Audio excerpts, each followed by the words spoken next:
निजाचार्यान् प्रणमामि मुहुर्मुहुः। यदनुग्रहतो जन्तुः सर्वदुःखातिगो भवेत् तमहं सर्वदा वन्दे श्रीमद्वल्लभनन्दनम्। अज्ञानतिमिरान्धस्य ज्ञानाञ्जनशलाकया चक्षुरुन्मीलितं येन तस्मै श्रीगुरवे नमः। नमामि हृदये शेषे लीलाक्षीराब्धिशायिनं लक्ष्मीसहस्रलीलाभिः सेव्यमानं कलानिधिं। चतुर्भिश्च चतुर्भिश्च चतुर्भिश्च त्रिभिस्तथा षड्भिर्विराजते योऽसौ पञ्चधा हृदये मम। नमामि श्रीबालकृष्णं यशोदोत्सङ्गलालितं पूतना सुपयः पानः रक्षिताशेषबालकं। प्रभुर्नन्दकुमारो मे स्वामिनी वृषभानुजा। कृतार्थोऽहं कृतार्थोऽहं न संशय। आचार्यवाचः प्रणमामि भाष्य सुबोधिनिस्ता इतराश्च यास्ताः मत्स्वान्तमागत्य कृपाप्लुतास्ताः मदीयवाचां रचयन्त्वलङ्कृतिम्। उपस्थित आप सर्व वल्लभीय वैष्णवजनो, આપણે ગયા સત્સંગથી શ્રી આચાર્ય ચરણનો ગ્રંથ સિદ્ધાંત રહસ્ય પ્રારંભ કરી દીધો અને એમાં સિદ્ધાંત રહસ્યના નામ પાછળનું રહસ્ય, સિદ્ધાંત શું છે ને રહસ્ય શું છે એ આપણે જોયું. અને એની સિવાય કેમ સિદ્ધાંત રહસ્યનું પ્રાકટ્ય થયું અને જે દિવસે થયું તે દિવસે શું થયેલું એ પણ આપણે જોવાનો પ્રયત્ન કર્યો. એ મહારાત્રિ કઈ મહારાત્રિ? તો જેનું વર્ણન શ્રી મહાપ્રભુજી કરવા જઈ રહ્યા છે એ આખી તે મહારાત્રિની કથા છે. શ્રી આચાર્ય ચરણે જે તે સમયે અનુભવ કર્યો અને એ કાલને શ્રી મહાપ્રભુજીએ આખો એ સમય ફીલ કર્યો છે. એટલે કે શ્રી આચાર્ય ચરણ જ્યારે પ્રભુ પ્રકટ થયા ત્યારે પ્રભુની પાસે રહીને શ્રી કૃષ્ણનો અનુભવ કર્યો, શ્રી ગોકુલનાથનો અનુભવ કર્યો અને શ્રી ગોકુલનાથજીના એટલે શ્રી ઠાકોરજીના પ્રાકટ્યના સમયમાં આખું જે વાતાવરણ હતું, જે અલૌકિક વાતાવરણ તે સમયે સર્જાઈ ગયો હતો, જે કાલ અલૌકિક બની ગયો હતો, એને માણ્યો છે શ્રી મહાપ્રભુજી. એને અંદર સુધી શ્રી આચાર્ય ચરણે અનુભવ કર્યો.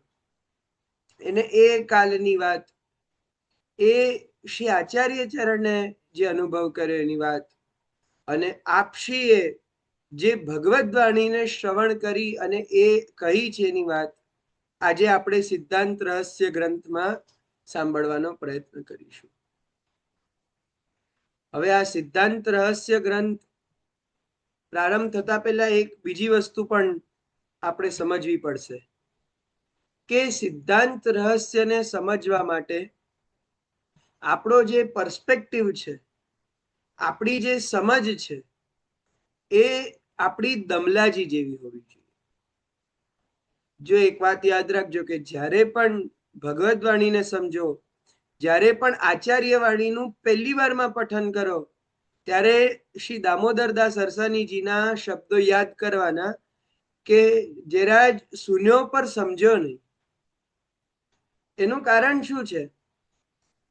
ઘણીવાર શું થાય છે કે આપણે લોકો એકવારમાં વાંચીને આપણને જો એવું લાગે કે આ તો મને સમજાઈ ગયું એમ કરીને પછી ત્યાં ને ત્યાં અટકી જઈએ છીએ. એટલે પછી એ વસ્તુને વધારે ડીપમાં સમજવાનો પ્રયત્ન નથી કરતા. આપણે લોકો ઘણીવાર ઉપરના એના અર્થ અને ઘણીવાર તો એ પણ આપણને સમજ નથી પડતા, પણ છતાંય આપણે મનમાં એવું બેસાડી દઈએ છીએ કે મને સમજાઈ ગયું છે. અને ખરેખર આ આપણા બધાના ભક્તિ માર્ગના અંદર જે આપણું ભક્તિનું જ્ઞાન પ્રાપ્ત કરવાની આ જર્ની છે એમાં મોટામાં મોટો સ્પીડ બ્રેકર છે. ત્યારે પણ એવું નહીં માની લેવું કે મને બધું ખબર છે અથવા હું બધું સમજી ગયો છું. દામોદરદાસ સરસાનીજીને યાદ કરવાના કે જરા જ શૂન્યો પર કછું સમજ્યો નહીં. તે રાત્રિમાં જે આચાર્ય ચરણ અને શ્રી પ્રભુ વચ્ચે સંવાદ ચાલતો હતો, જે પ્રભુ આજ્ઞા કરી રહ્યા હતા શ્રી આચાર્ય ચરણને, એ બધું આખું દામોદરદાસ સરસાનીજીએ સાંભળ્યું. દમલાજીએ બધો આખો સંવાદ જે સિદ્ધાંત રહસ્યમાં છે ને જે નથી પણ, જે મંત્ર પ્રભુએ એ વખતે આપ્યું, બધાનું શ્રવણ થયું. પણ હરસાનીજીએ શ્રી મહાપ્રભુજીને દીનતાપૂર્વક એ જ વિનંતી કરી કે આપ સમજાવશો તો ખ્યાલ આવશે. એટલે આપણે અહીંયા ડાયરેક્ટ અનુવાદ કરતા જ્યારે આપણને ભગવત કૃપાથી આટલા બધા પૂર્વાચાર્યોની કૃપા ટીકા સ્વરૂપે પ્રાપ્ત થઈ છે, તો આપણે એમના આધારે, એમના કૃપા બળે આજે આ સિદ્ધાંત રહસ્ય કે કોઈ પણ ગ્રંથને સમજવાનો પ્રયત્ન કરીએ છીએ. જેમ આ અત્યારે સિદ્ધાંત રહસ્યની ટીકા જોઈ લઈએ તો શ્રી ગોકુલનાથજીની ટીકા, શ્રી રઘુનાથજીની ટીકા, શ્રી કલ્યાણરાયજીની ટીકા, શ્રી બ્રજોત્સવજીની ટીકા, શ્રી ગોકુલોત્સવજીની ટીકા, શ્રી હરિરાયજીની ટીકા, શ્રી પુરુષોત્તમજીની ટીકા, શ્રી ગિરધરજીની ટીકા, શ્રી લાલુ ભટ્ટજીની ટીકા, કેટલા બધા આચાર્યોની ટીકા આપણને મળે છે. અને આ બધી ટીકાઓ દ્વારા એ લોકોએ જે આપણને એક એક પદનો અર્થ સમજાવ્યો છે, એનાથી આ અર્થ આપણા વાસ્તવિક અર્થનો આપણને જ્યારે ભાસ થાય છે, જ્યારે આપણને ખ્યાલ આવે છે, ત્યારે આપણે સિદ્ધાંતને સમજી શકીએ છીએ, ત્યારે આપણે સિદ્ધાંતના રહસ્યને સમજી શકીએ છીએ. તો આ જ આચાર્યોના આપણને આપેલા વિવેચનોને સમજતા સિદ્ધાંત રહસ્યમ ગ્રંથનો પ્રથમ શ્લોક હવે આપણે પ્રારંભ કરીશું. તો પ્રથમ શ્લોકનું આપણે ઉચ્ચારણ કરીએ. શ્રાવણસ્યામલે પક્ષે એકાદશ્યામ મહાનિશિ સાક્ષાત ભગવતા પ્રોક્તમ તદક્ષરશ ઉચ્યતે. સૌથી પહેલા શ્રી મહાપ્રભુજીએ આ જે ભગવત પ્રાદુર્ભાવ થયો, આટલી સુંદર જે ભગવદાનુભૂતિ શ્રી આચાર્ય ચરણને થઈ, અને જે પુષ્ટિ માર્ગનો, પુષ્ટિ સંપ્રદાયનો જે પાયો નખાયો, શુદ્ધ પુષ્ટિ જીવોના ઉદ્ધારનો માર્ગ જે દિવસે પ્રભુએ શ્રી વલ્લભને બતાવ્યો, એ દિવસ કયો હતો એ શ્રી વલ્લભ સ્પષ્ટ કરે છે. એ દિવસ હતો શ્રાવણ શુક્લ એકાદશીનો. સૌથી પહેલા આવે છે શ્રાવણસ્ય. શ્રાવણ મહિનાનો કેમ? હવે જો એક બીજી વાત પણ ખાસ યાદ રાખજો કે ઠાકોરજીની જે લીલા છે, પ્રભુનું જે પ્રગટ થવું છે, એ પ્રભુ જે સમય પ્રગટ થાય છે ને, એ સમયની પણ પાછી અલગ જ મહત્તા હોય છે. એ સમય પણ પોતાની અંદર જ કંઈક અલૌકિક બની જાય છે. પુરુષોત્તમજી આને બહુ સુંદર રીતે સમજાવે છે કે ઠાકોરજી જ્યારે પધારે છે ત્યારે એકલા કોઈ દિવસ નથી પધારતા. ઠાકોરજીના પધારવા માટે જ્યાં પધારે છે આખું સ્થળ અલૌકિક બને છે. જે કાલમાં પધારે છે આખો કાલ અલૌકિક બને છે. એ આખો કાલ આધિદૈવિક બને છે.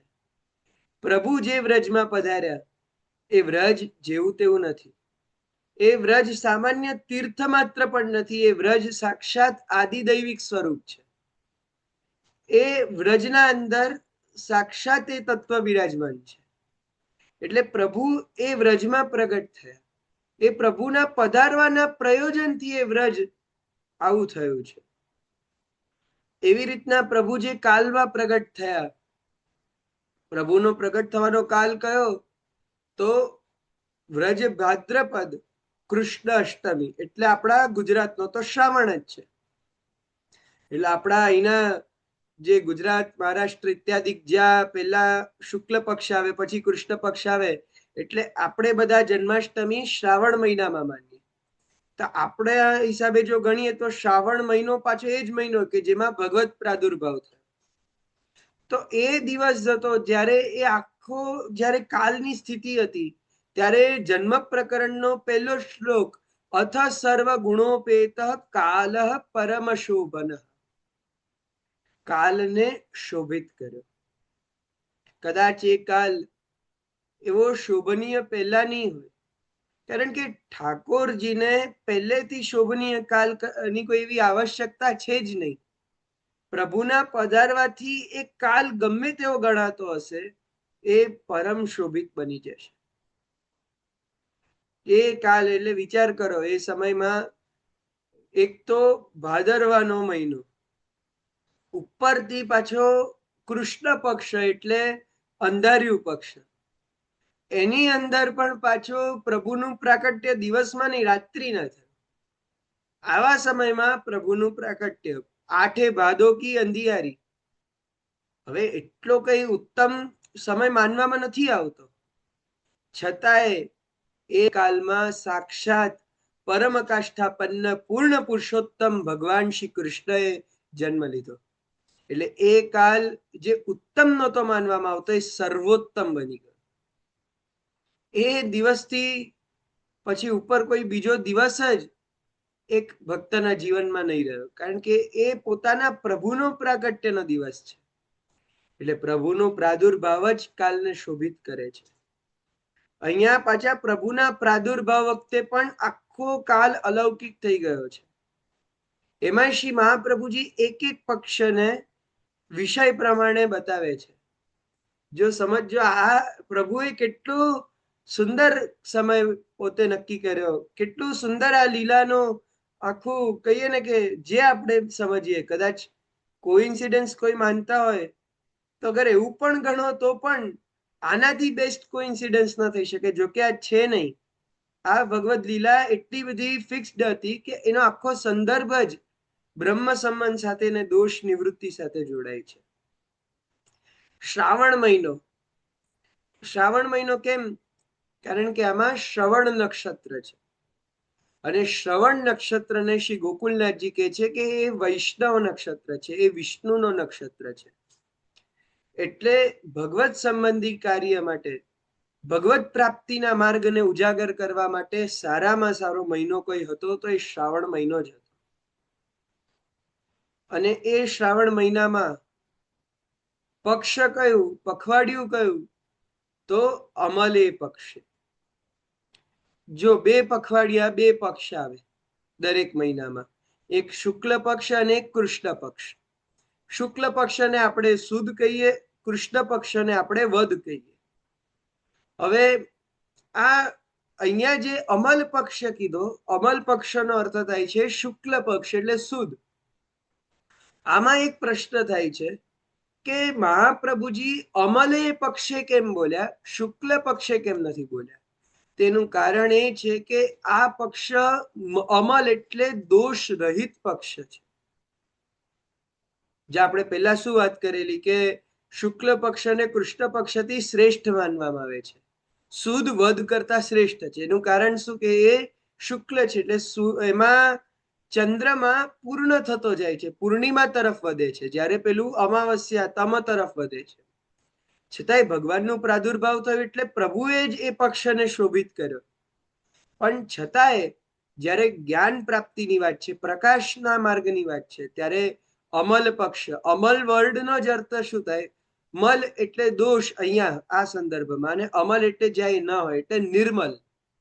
જે પક્ષ નિર્મલ છે, દોષ રહિત છે, જેની અંદર બધા પ્રકારના આપણા દોષો દૂર થવાની વાત કરવા જઈ રહ્યા છે. આ શેના માટે છે? આખું પ્રભુનું પ્રાકટ્ય શેના માટે છે? તો શ્રી મહાપ્રભુજીની એ ચિંતા કે આ જીવ, આ દૈવી જીવ તો કેટલા બધા દોષ કરે છે, એના દોષોની નિવૃત્તિ કેવી રીતે થશે? એટલે આ પક્ષ લેવાનો પ્રયોજન પણ દોષની નિવૃત્તિ છે. એક એક વાત સમજશું ને આપણને ખબર પડશે કે શ્રાવણ સુદ એકાદશીનો દિવસ આપણે સિદ્ધાંત રહસ્યનો દિવસ એ સરખી રીતે સમજી શકશું કે આ દિવસ કરતા એવો કોઈ સારો દિવસ જ નહોતો કે જેમાં આ પ્રભુની લીલા થઈ શકતે હતી, આ પ્રભુ દ્વારા ઉપદેશ થઈ શકતે હતી. તો અહીંયા શુક્લ પક્ષ, અમલ પક્ષની વાત કરી, અને પછી તિથિ ગઈ એકાદશ્યામ. એકાદશી, એકાદશી જે આપણી એકાદશ ઇન્દ્રિયોને પવિત્ર પાવન કરે છે, નિર્મલ કરે છે. હવે આમાં એક એક વાતમાં દોષની નિવૃત્તિ આવે છે. અમલ પક્ષમાં પહેલા દોષની નિવૃત્તિ બતાવી કે નિર્મલ થઈ જવું, અને એકાદશી કે જે આપણને શારીરિક રૂપમાં, માનસિક રૂપમાં આધ્યાત્મિક રૂપમાં નિર્મલ બનાવે છે. ઘણી જગ્યાએ એકાદશીનું વ્રત નથી માનવામાં આવતું, કારણ કે એ લોકોની ભાવના એવી હોય છે કે ભાઈ એકાદશીનું વ્રત કરીએ તો આપણે સેવાની અંદર આપણી એનર્જી ગુમાવી દઈએ છીએ, આપણે એટલા સેવામાં તલ્લીન નથી રહી શકતા, એટલે આપણે એકાદશી કરવાની આવશ્યકતા નથી. હવે આમાં વસ્તુ એ છે કે આપણે જે અત્યારે એક આદિભૌતિક શરીર આપણું છે, જ્યારે પંચમહાભૂતથી બનેલું આપણું શરીર છે, ત્યારે આ શરીરમાં એક બેલેન્સની આવશ્યકતા ખૂબ જ છે.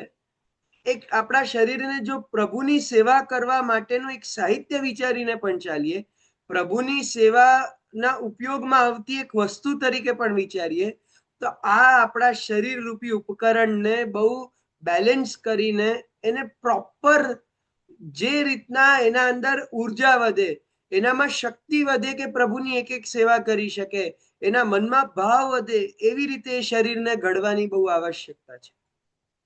હવે આપણા પુષ્ટિ માર્ગમાં નિર્જલા જેવી એકાદશીઓ નથી કરાતી, કારણ કે ઓવર શરીર ઉપર આપણે કરીશું તોય આપણું સેવામાં મન નહીં લાગે. જો આપણે હવે એક દિવસ ભૂખ્યા રહીએ છીએ, ત્યાં તો આપણે સેવામાં થોડા ફાફા લાગવા લાગે છે. એટલે બહુ આપણા ત્યાં કઠોરતા નથી, પણ એટલી વસ્તુ તો છે કે એકાદશી દ્વારા આપણા અંદર એક એવું કહીએ ને કે એવો નિગ્રહ આપણા અંદર આવવો જોઈએ, એક એવો અંકુશ આવવો જોઈએ કે જેના દ્વારા આપણું આખું બોડી પ્યોરિફાય થાય, ક્લેન્સ થાય, આખું શુદ્ધ થાય, એની અંદર જે જૂનું અન્ન પડેલું હોય એ બધું આખું શુદ્ધ થાય, અને એક દિવસ પૂરતા એ શુદ્ધતાને કારણે આપણા બાકીના 15 દિવસ આપણામાં એનર્જી રહે. એટલે આ કારણ છે એકાદશી. આપણી ત્યાં શ્રી મહાપ્રભુજીએ 24 એકાદશીઓ આપણને કરવાની આજ્ઞા કરી છે.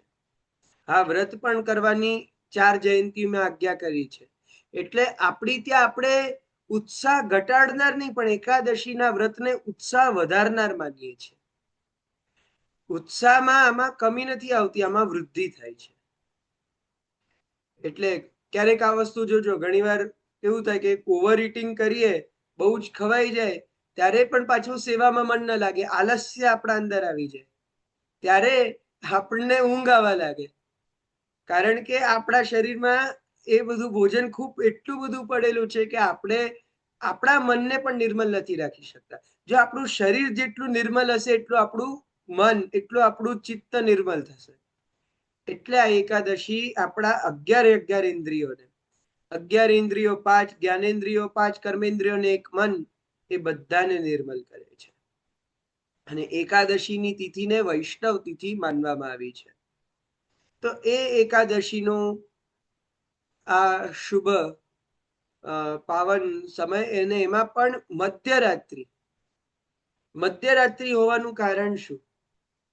મધ્યરાત્રિમાં મહાનિશી કહેવાય છે, એટલે મહારાત્રિ. પેલી એક રાત્રિ ને આ મધ્યરાત્રિ, અર્ધરાત્રિ એટલે મહારાત્રિ છે. આ એ જ સમય કે જ્યારે પોતાના ભક્તોના રક્ષણ કરવા માટે, પોતાના જીવોનો ઉદ્ધાર કરવા માટે, એમના ઉપર કૃપા કરવા માટે પૂર્ણ પુરુષોત્તમ સારસ્વત કલ્પમાં પોતાના અવતાર કાલમાં પ્રગટ થયેલા એ સમય, અને ત્યારે જ આ બ્રહ્મ સંબંધનો પણ આખો પ્રસંગ થયો. તો આ મહાનિશી એટલે આ મહારાત્રિ પણ ભગવાનના પ્રાદુર્ભાવને કારણે, કારણ કે આપણે પહેલા જ ડિસ્કસ કરેલું કે કાલઃ પરમ શોભન, આ કાલ પ્રભુના પ્રગટ થવાને કારણે શોભાયમાન થઈ ગયો છે. તો આ કાલ પ્રભુના પ્રાકટ્યથી શોભાયમાન થવાને કારણે હવે આ અર્ધરાત્રિનો સમય પણ પરમ સુંદર છે. અને આ જ સુંદરતા અહીંયા શ્રી આચાર્ય ચરણે સિદ્ધાંત રહસ્ય ગ્રંથમાં પણ એ સુંદરતા આપણી સામે પ્રસ્તુત કરી છે. એટલે આને ખાલી એક આપણે કહીએ ને કે ડેટિંગ માનીને, કે જેમ કોઈ પોતાની ડાયરી લખતા હોય તો એમાં પોતે ડેટિંગ કરે, કે કોઈ પણ આર્ટિકલ લખતા હોય તેમાં તારીખ, વાર ને બધું લખે, એટલું જ માત્ર નહીં સમજવું. આ એક એક સમય જે મહાપ્રભુજી આપ્યા છે, એ ભક્તિ માર્ગ માટે આપણને એક નવો રસ્તો બતાવે છે. આ કાલના શોભનમાં મને હજી એક વાત યાદ આવી ગઈ. આનું બેસ્ટ એક્ઝામ્પલ છે અધિક માસ. જે અધિક માસને અન્ય પેલા મલમાસ કહેતા, જેનો બધાએ અસ્વીકાર કર્યો, એને પ્રભુના શરણાગતિમાં આવીને પ્રભુનું નામ પ્રાપ્ત થયું. પુરુષોત્તમ માસ એનું નામ પડ્યું. અને એ પુરુષોત્તમ માસમાં અધિકસ્ય અધિકમ ફલમ, જેટલું તમે અધિક કરો એનું મહત્વ વધી ગયું. એટલે અધિક માસમાં પ્રભુની અધિક સુંદર સેવા, પ્રભુમાં અધિક વિવિધતા, પ્રભુમાં અધિક સામગ્રી, પ્રભુમાં અધિક મનોરથ, એ અધિક થઈ ગયા. એટલે મલમાસ ને અધિક માસ સુધી પહોંચાડનાર આપણા પ્રભુ, જે ખાલી મનુષ્ય પર નહીં પણ કાલ ઉપર પણ કૃપા કરે છે. આવા દિવસોનો પણ, આવા સમયોનો પણ ઉદ્ધાર કરે છે કે જે સમયને લોકો તુચ્છ ગણે છે. તો આવા પ્રભુના પરમ શોભનીય સમયમાં આ બ્રહ્મ સંબંધનો ઉપદેશ શ્રી મહાપ્રભુજીને થયો. શ્રાવણસ્યા મલે પક્ષે એકાદશ્યામ મહાનિશી સાક્ષાત ભગવતા. હવે અહીંયા બહુ વિચારીને શ્રી મહાપ્રભુજીએ શબ્દ રાખ્યો છે, સાક્ષાત ભગવતા પ્રોક્તમ. પેલા પ્રોક્તમ શબ્દ જુઓ, પ્રકર્ષેણ ઉક્તમ, એટલે આમનામ નહીં પણ મહાપ્રભુએ પ્રકર્ષ સાથે વાણી કીધી છે. એટલે ભગવત વાણીને એકદમ ગ્લોરીફાઈ શ્રી વલ્લભ અહીંયા કરી રહ્યા છે. સાક્ષાત ભગવતા પ્રોક્તમ. હવે અહીંયા જો ભગવતા પ્રોક્તમ આટલું મહાપ્રભુજી કહેતે કે ભગવાને મને કહ્યું, ભગવાન બોલ્યા, ભગવાન દ્વારા કહેવામાં આવ્યું, આટલું જ ખાલી મહાપ્રભુજી કહેતે તો પણ એ સમજાઈ જાય એવી વાત હતી. પણ સાક્ષાત શબ્દ પાછળનો શું પ્રયોજન છે? તો આમાં આપણને બહુ સુંદર વાત ટીકાકારો સમજાવે છે કે પ્રભુ તે વખતે પોતાના કોઈ દૂત દ્વારા, પોતાના કોઈ અન્ય માધ્યમ દ્વારા, સ્વપ્ન દ્વારા કે અન્ય પ્રેરણા દ્વારા આજ્ઞા નથી કરતા. પોતાના મૂળ એ જ પરમ કાષ્ઠાપન્ન સૌંદર્યને સાથે, એ મધુરાધિપતે રખિલમ મધુરમ, એ જ સ્વરૂપ સાથે પ્રગટ થઈને પોતાના શ્રી મુખારવિંદથી આ આજ્ઞા કરી રહ્યા છે. સાક્ષાત ભગવતા પ્રોક્તમ. પ્રભુ સાક્ષાત સ્વરૂપમાં પ્રગટ થઈને પોતાના શ્રી મુક્તિ આ વાણી પ્રગટ કરે છે. નહીં તો પ્રભુ દ્વારા ઘણીવાર આપણને, પ્રભુ ઘણીવાર બધાને પ્રેરણા કરી દેતા હોય છે. ઘણીવાર તો આકાશવાણીનો માધ્યમ હોય છે. જેમ કંસ દેવકીજીને રથમાં લઈ જઈ રહ્યા હતા ત્યારે આકાશવાણી દ્વારા ભગવત પ્રેરણા થઈ. એવી રીતના ઘણીવાર ભગવાનના દૂતો આવી જતા હોય છે. ઘણીવાર ઠાકોરજી પોતાના એવા નિજ ભગવદીયને આજ્ઞા કરી દેતા હોય છે. જેમ આપણે જોઈએ છે વાર્તા પ્રસંગમાં કે શ્રી ગોકુલનાથજીને ઘણીવાર કોઈ સંદેશો આપવા ઠાકોરજી એક વૈષ્ણવને વચ્ચે રાખે છે. હરિરાયજીને કહેવા માટે કંઈક અલગ રીતે પ્રેરણા કરે છે. કેટલા બધા માર્ગ છે પ્રભુ માટે કે આપણા સુધી એ સંદેશ પહોંચાડે. ઘણીવાર શાસ્ત્રોના માધ્યમથી આપણને ઇનડાયરેક્ટલી આપણા ગુરુના માધ્યમથી વાત પહોંચે છે. પણ સિદ્ધાંત રહસ્યમાં જે જે શ્રી વલ્લભે સાંભળ્યું એ પ્રભુએ પ્રગટ થઈને કીધું છે. એટલે પ્રભુના એ પરમ સૌંદર્યના પ્રાકટ્યને પણ આ શ્રી વલ્લભનો સાક્ષાત પદ એને યોજિત કરે છે. અને પછી શ્રી મહાપ્રભુજી કહે છે કે તદક્ષરશ ઉચ્યતે. હવે મને જે કંઈ પણ કીધું એને અક્ષરશ કહું છું.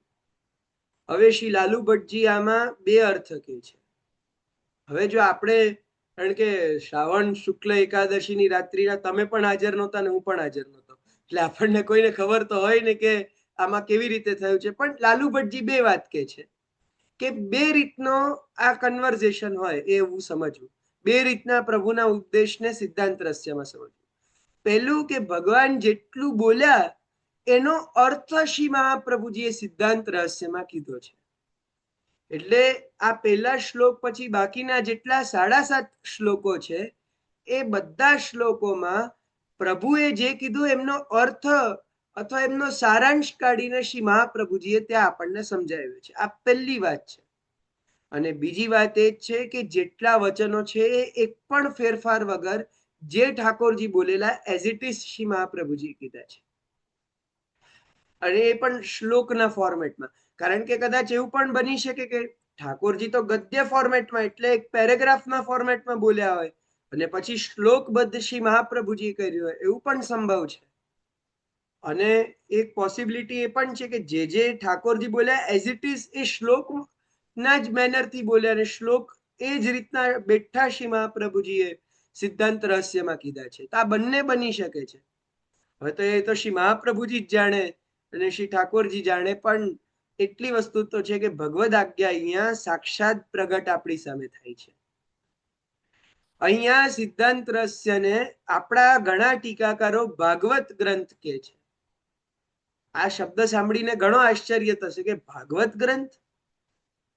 જો ભાગવત નો અર્થ શું થાય? ભગવતા પ્રોક્તમ ઇતિ ભાગવત, ભગવાન દ્વારા કહેલું, ભગવાન દ્વારા પ્રોક્ત. આ સિદ્ધાંત રહસ્ય પણ શું છે? સાક્ષાત ભગવતા પ્રોક્તમ તદક્ષરશ ઉચ્યતે. આ સિદ્ધાંત રહસ્ય પણ એવું જ છે, સાક્ષાત ભગવાન દ્વારા જ કીધેલું છે. તો જે રીતના અલગ અલગ જગ્યાએ પ્રભુએ આજ્ઞાઓ કરી, પોતે મુખારવિંદથી ઉપદેશ કર્યા, એ બધી ભાગવત, એ બધી પ્રભુની વાણી ભાગવત છે.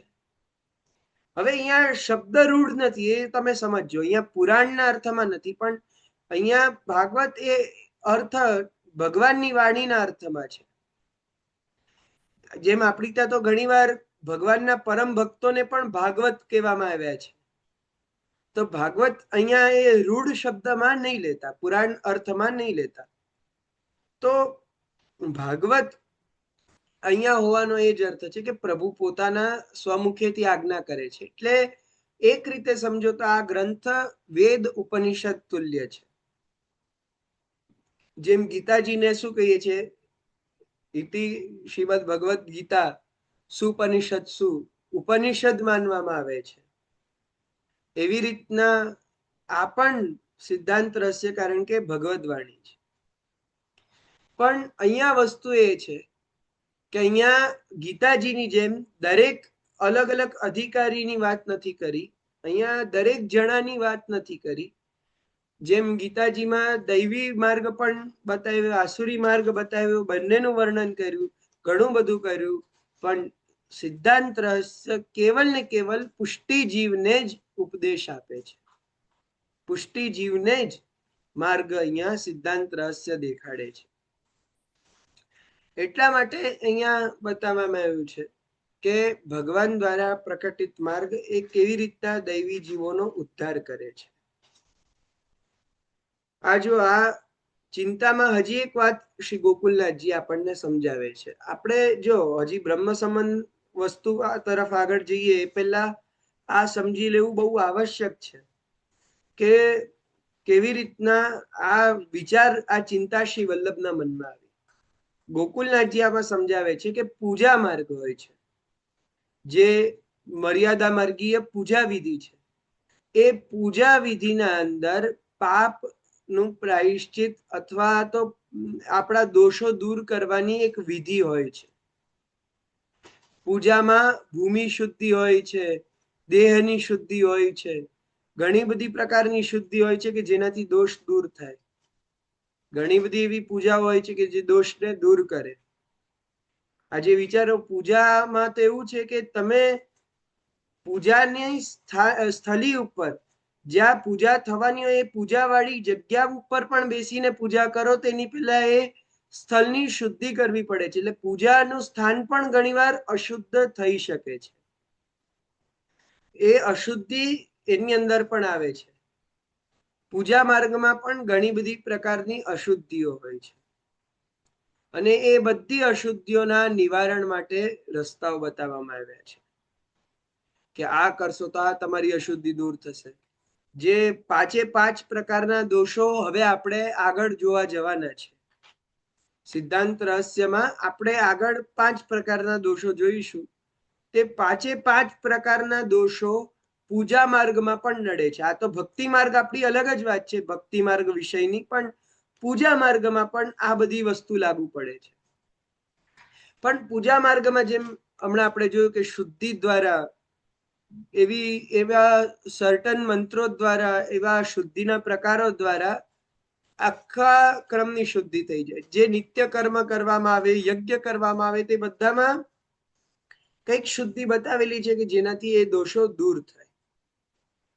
હવે અહીંયા જો સમજવાની વાત એ છે કે જ્યારે કોઈ પણ જગ્યાએ દોષની નિવૃત્તિ કહેવામાં આવી છે, ચાહે પૂજા માર્ગમાં કહો કે આપણા સેવા માર્ગમાં, ભક્તિ માર્ગમાં, બ્રહ્મ સંબંધ દ્વારા દોષ દૂર થયા એમ કહો કે પૂજા માર્ગની શુદ્ધિ દ્વારા દોષ દૂર થઈ ગયા એમ કહો, આ બંનેનો અર્થ એ જ છે કે તમારા એ પૂજા માટે બાધા બનતા દોષો અથવા ભક્તિ માર્ગમાં તમારા સેવામાં બાધા બનતા દોષો દૂર થાય છે. કમ્પ્લીટલી તમારા દોષો કોઈ દિવસ દૂર નથી થતા, એ યાદ રાખજો. આ બ્રહ્મ સંબંધને એવી રીતે નહીં સમજવું, અથવા તો કોઈ પણ શુદ્ધિ એવી નથી સમજવી કે આટલા આપણે પાપ કરી લઈએ પછી આ કરશું એટલે અમારા દોષો દૂર થઈ જશે. આપણા દોષોનું આપણને ફલ તો અવશ્ય મળીને રહેશે. હા, ભગવત કૃપા ગમે તે કરી શકે. જેમ આપણી ત્યાં કહ્યું ને કે જીતની રવિ છાયા કી કણિકા તિતને દોષ હમારે, તુમારે ચરણ પ્રતાપ તેજતે તેવું તતછી નટારે. પ્રભુ શ્રી વલ્લભ આ લોકોની કૃપા જ્યારે થાય તો બધા દોષો દૂર થઈ શકે. પણ અત્યારે જે દોષોની વાત છે એ દોષો એ આપણા ભગવત કાર્યમાં બાધા બનતા બાધક રૂપ દોષોને દૂર કરવાની વાત છે. કારણ કે એ દોષો રહેશે ત્યાર સુધી આપણી પૂજા પણ સ્વીકૃત નહીં થાય, આપણી સેવા પણ સ્વીકૃત નહીં થાય. એટલા માટે પૂજા માર્ગમાં પૂજા કરવા પહેલા આ શુદ્ધિ આવશ્યક છે. શુદ્ધિમાં પણ દોષની પણ શુદ્ધિ અને શારીરિક શુદ્ધિ પણ બંને જગ્યાએ આવશ્યક છે. હવે ઘણા લોકો એવું વિચારે છે કે અપરસ છે તો પુષ્ટિ માર્ગ લઈ આવ્યું, શ્રી મહાપ્રભુજી અપરસ બનાવ્યું. ના, એવું નથી. અપરસનો મતલબ અસ્પર્શ જે છે, જેનો કેવલ ને કેવલ મુખ્ય અર્થ છે શરીરની શુદ્ધતા જાળવી રાખવી, એ તો આપણા ભારતની પરંપરા છે, આપણી સંસ્કૃતિ છે, જેમાં આપણે લોકો આપણા શરીરની શુદ્ધતા પર પણ એટલું જ મહત્વ રાખીએ છીએ. આપણે જેમ જાણીએ છીએ કે શરીર આપણું શુદ્ધ રહેશે તો આપણા મનમાં પણ સારા વિચાર આવશે. સ્નાન કરતી વખતે કેમ આપણને ઘણીવાર સારા સારા વિચારો આવે છે, એવી રીતના સ્નાન કર્યા પછી આપણને એક ફ્રેશનેસ આવે છે. તો આ બધી વસ્તુ એ જ બતાવે છે કે અપરસ અથવા આવી અસ્પર્શ અવસ્થા, અને એ અપરસની અવસ્થામાં પણ એવી જગ્યાએ ન અડકવું કે જે આપણને છોડાવે અથવા જે આપણને અશુદ્ધ બનાવે. એ એટલા માટે આવશ્યક છે કે આપણે એ પરમ અલૌકિક સ્વરૂપ પાસે જઈ રહ્યા છીએ. હવે કદાચ આપણે એવું વિચાર કરીએ કે આપણા એવા અશુદ્ધ વસ્તુને અડકવાથી ઠાકોરજી અશુદ્ધ બની જશે, તો એવું નથી. પ્રભુને અશુદ્ધ કોણ કરી શકે? જે પરમ શુદ્ધ તત્વ છે. પણ આપણી અશુદ્ધતાથી આપણે જો પ્રભુ પાસે જઈએ છીએ તો એ આપણા માટેનો એક દોષ છે, આપણી અયોગ્યતા છે. આપણે પ્રભુના એ કહીએ ને કે પ્રભુ માટેનો જે આપણું ડેડિકેશન હોવું જોઈએ એમાં આપણે પાછળ પડીએ છીએ. એટલે એક શુદ્ધતા આપણા અંદર ખૂબ આવશ્યક બની જાય છે. તો આ જે શુદ્ધતાનો ક્રમ છે એ બંને જગ્યાએ છે. હવે કદાચ મર્યાદા માર્ગના પૂજા માર્ગમાં આવું કઈ રહ્યું હોય કે નહીં મને ખ્યાલ નથી, પણ દરેક સનાતન ધર્મમાં આવી શુદ્ધતા બધી જ જગ્યાએ, ખાલી પૂજા કે સેવા માટે પણ નહીં, પણ જ્ઞાન મેળવવા માટે પણ, જ્ઞાનની પરંપરામાં પણ, વિદ્યાના અધ્યયનમાં પણ, સંગીતની સાધનામાં પણ, આ બધામાં શારીરિક શુદ્ધતાને આપણી ત્યાં પ્રાથમિક ગણવામાં આવી છે. આમાં કેવું છે ખબર છે કે ઘણા ફેક્ટર્સ આપણા દ્વારા કંટ્રોલેબલ હોય છે ને ઘણા નથી હોતા. મનની શુદ્ધતા આપણે ધીમે ધીમે પ્રાપ્ત કરીએ છીએ. મનની શુદ્ધતા માટે ઘણું કરવું પડે છે, ઘણાને સાંભળવું પડે છે, ઘણા વિચારો લાવવા પડે છે, ઘણા વિચાર કાઢવા પડે છે. પણ શરીરની શુદ્ધતા એ કમ્પ્લીટલી આપણા હાથમાં છે. શરીરની શુદ્ધતા માટે, કારણ કે શરીરમાં જે મનમાં આપણા કોઈ વિચાર આવી જાય તો ઘણીવાર મનમાં આવતા વિચારને આપણે રોકી નથી શકતા, પણ આપણા તરફ શારીરિક રૂપમાં ફિઝિકલી કોઈ અશુદ્ધિ આપણા તરફ આવે છે તો આપણે ચોક્કસ રોકી શકીએ છીએ. આપણે સ્નાન કરવામાં કોઈનો આપણને અવરોધ નથી આવતો. એટલે એક કંટ્રોલેબલ મેજર તરીકે પણ કહીએ ને કે 4માંથી 1 ભાગની શુદ્ધિ આપણા પૂર્ણ રૂપે આપણા કંટ્રોલમાં છે.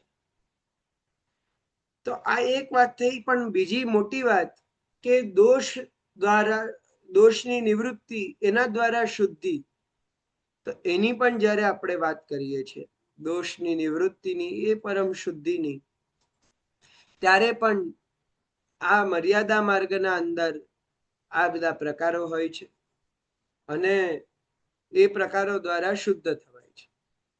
હવે વાત આવે છે પુષ્ટિ માર્ગની, કે પુષ્ટિ માર્ગમાં દોષોની નિવૃત્તિ કેવી રીતે. આપણે કઈ મંત્ર બોલવાના, કઈક ઉપાસનાઓ કરવાની, કઈક આટલા જપ કરવાના. ઘણીવાર બધાના મનમાં આવે છે કે સેવાના લાયક બનવા માટે કેટલા મંત્ર કરવા પડે, કેટલા જપ કરવા પડે. તો આની અંદર એક બહુ સુંદર વસ્તુ આપણને આચાર્યો સમજાવે છે કે જ્યારે પ્રભુ શ્રી કૃષ્ણના સંસ્પર્શમાં, પ્રભુના સાનિધ્યમાં આવીએ છીએ અથવા પ્રભુને સમર્પણ કરીએ છીએ, ત્યારે પ્રભુના સ્વરૂપના કારણે આપણા દોષોની આપોઆપ નિવૃત્તિ થાય છે, જે મર્યાદા માર્ગમાં નથી થતી. એ આપણે આગળ હજી ડિટેલમાં બ્રહ્મ સંબંધ કરના ત્યાંથી આપણે સમજવાનો પ્રયત્ન કરશું. અત્યારે હું ખાલી થોડું પહેલાનું કહી દઉં કે આપણા પ્રભુ એ નિર્દોષ છે. નિર્દોષનો અર્થ અહીંયા ઇનોસન્ટ એવો અર્થ નથી લેવાનો, જે સામાન્ય આપણે નિર્દોષ કે એને કોઈ ભાઈ આ ગુનેગાર નથી એવો આપણે અર્થ કરીએ છીએ, એ નહીં. પણ નિર્દોષનો અર્થ છે કે જગતના કોઈ પણ દોષો જેમને બાંધતા નથી. જ્યારે કે દરેક દેવતામાં કંઈક ને કંઈક દોષ હોય છે. આ વસ્તુ યાદ રાખજો. મહાપ્રભુજી પોતાના ગ્રંથમાં આજ્ઞા કરે છે કે કૃષ્ણાત પરમ નાસ્તિ દૈવમ વસ્તુતો દોષ વર્જિતમ, કે કૃષ્ણ સિવાય બીજા કોઈ એવા દેવતા નથી કે જે દોષથી કમ્પ્લીટલી બચેલા હોય. હવે દોષોનો એક્ઝેક્ટ અર્થ એવો નથી જે આપણે સમજીએ છીએ, પાપ ઇત્યાદિ, પણ અલગ અલગ પ્રકારના દોષો અલગ અલગ દેવતાઓના ગુણો પ્રમાણે હોય છે. કારણ કે પ્રાકૃતા સકલા દેવા, બધા દેવતાઓ પ્રાકૃત છે. પ્રભુ દ્વારા, પ્રકૃતિ દ્વારા એ દેવતાઓ પ્રગટ થયા છે. તો હવે આવા દેવતાઓમાં કંઈક ને કંઈક પ્રકૃતિજન્ય દોષ આવે છે. કોઈકના રજોગુણના કારણે, કોઈકના તમોગુણના કારણે કંઈક ને કંઈક દોષ આવી જાય છે. પણ જ્યારે આપણે વાત કરીએ છીએ કે કોઈ પણ ગુણ નથી, નિર્ગુણ છે, જ્યારે સૌથી પરતત્વની વાત કરીએ છીએ કે જ્યાં દોષ નામની વસ્તુ કોઈ એક્ઝિસ્ટ નથી કરતી, જેના માટે શ્રી મહાપ્રભુજી કહે છે કે કર્તાજ્ઞ સકલસ્ય યો નિગમભૂત સર્વસ્વરૂપોપી સન સર્વસ્યાસ્ય વિધારણો વિજયતે નિર્દોષ સર્વેષ્ટદ. આવા બધું જેને જે ઈચ્છા હોય આપનારા પરમ નિર્દોષ તત્વની વાત આવે છે. તે એ કેવલ ને કેવલ શ્રી કૃષ્ણ છે.